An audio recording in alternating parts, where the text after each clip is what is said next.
Hello students, तो चलिए आज हम लोग शुरू करते हैं क्लास 9 के एक्सरसाइज 2.2 का क्वेश्चन नंबर 2, जो कि है find p of 0, p of 1 and p of 2 for each of the following polynomials. तो इस क्वेश्चन में हम लोग को क्या बोला गया है कि हम लोग को गिवन पॉलिनोमियल्स के लिए p ऑफ 0 का वैल्यू फाइंड करना है, फिर p ऑफ 1 का वैल्यू फाइंड करना है, फिर p ऑफ 2 का वैल्यू फाइंड करना है। तो ये क्वेश्चन निकलेगा कैसे, इसका आंसर कैसे आने वाला है? तो पिछला क्वेश्चन जो हमने इस एक्सरसाइज का सॉल्व किया था उसके हिसाब से हम लोग इसको भी सॉल्व करेंगे।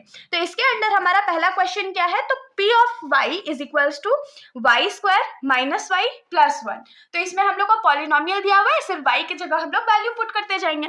तो ये हमारा हो जाएगा p of 0 is equal to क्या हो जाएगा? अब जहां जहां y है वहां पर 0 का वैल्यू पुट करेंगे, तो ये 0 का स्क्वायर माइनस 0 प्लस 1। तो इसको क्या लिख सकते हैं? 0 माइनस 0 प्लस 1, या डायरेक्टली इसका आंसर 1 हो जाएगा।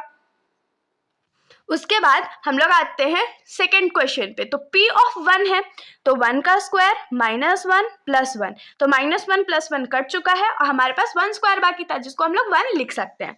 और फिर क्या फाइंड करना था? तो p ऑफ 2। तो p ऑफ 2 क्या हो जाएगा? तो 2 का स्क्वायर माइनस 2 प्लस 1।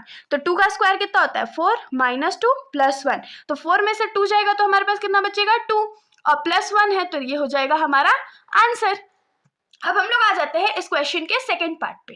तो सेकंड पार्ट का क्वेश्चन या जो पॉलिनोमियल गिवन है हमारा वो क्या है? तो p of t is equals to 2 plus t plus 2t square minus t cube, यही हमारा पॉलिनोमियल है।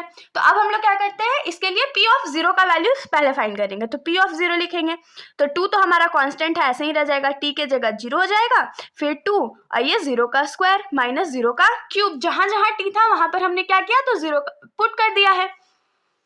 अब ये क्या हो जाएगा? 2 रह जाएगा, यहाँ तो 0 ही है, ये एनी नंबर इंटू 0 तो 0 होता है, और 0 का क्यूब भी 0 होता है, तो हमारा आंसर क्या हो जाएगा? यहाँ पर 2 हो जाएगा।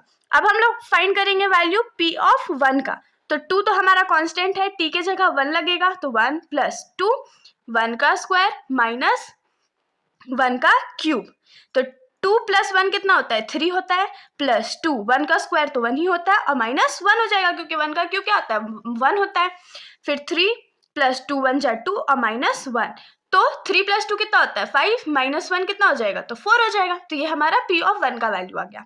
अब हम लोग फाइंड कर लेते हैं p ऑफ 2 का वैल्यू। तो 2 हमारे पास था, प्लस 2 प्लस 2, और t के जगह 2 का स्क्वायर माइनस 2 का क्यूब हो जाएगा। तो 2 प्लस 2 कितना होता है? 4 होता है, प्लस 2 और 2 का स्क्वायर कितना होता है? 4 होता है, माइनस 2 का क्यूब क्या होता है? तो 2 2 जा 4, 4 2 जा 8, तो 8 होता है 2 का क्यूब। तो यहाँ पर हमारे पास क्या आ गया? 4 प्लस 2 4 जा 8 माइनस 8, देखिए प्लस 8 माइनस 8 कट गया, तो हमारे पास आंसर क्या बचेगा? 4। तो ये हमारा आंसर आ गया। अब हम लोग आ जाते हैं इस क्वेश्चन के थर्ड पॉलिनोमियल पे।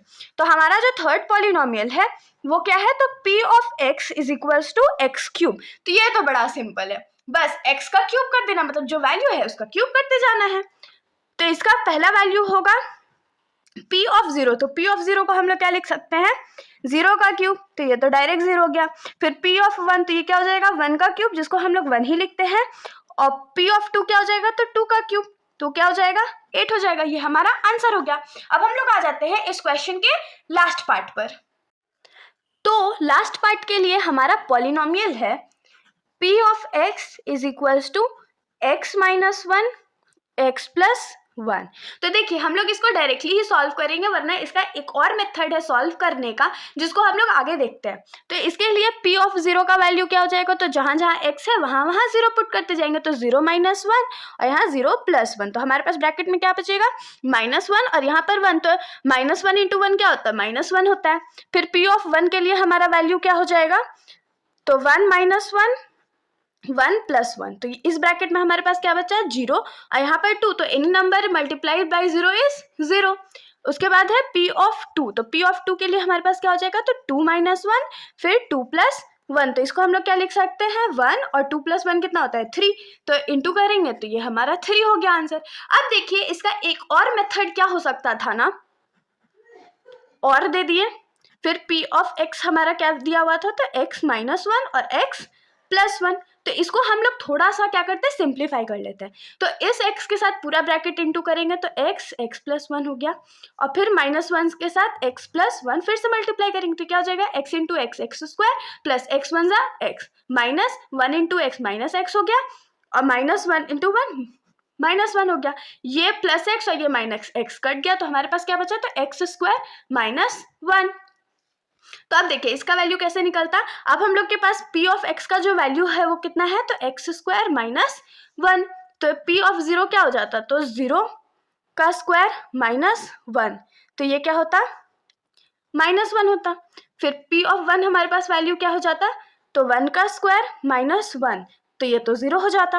और लास्ट का वैल्यू हमारा क्या होता है, p ऑफ 2 का, तो 2 का स्क्वायर -1, तो 2 का स्क्वायर क्या होता है, 4 - 1 = 3। तो ऊपर देखिए हमारा आंसर सेम आया है। तो आप लोगों को जो मेथड इजी लगे उससे आप लोग क्वेश्चन को सॉल्व कर सकते हैं, वरना अगर आप लोगों को सॉल्यूशन अच्छा लगा तो वीडियो को लाइक कर दीजिएगा और मेरे चैनल को सब्सक्राइब किए बिना कहीं मत जाइएगा। Thank you.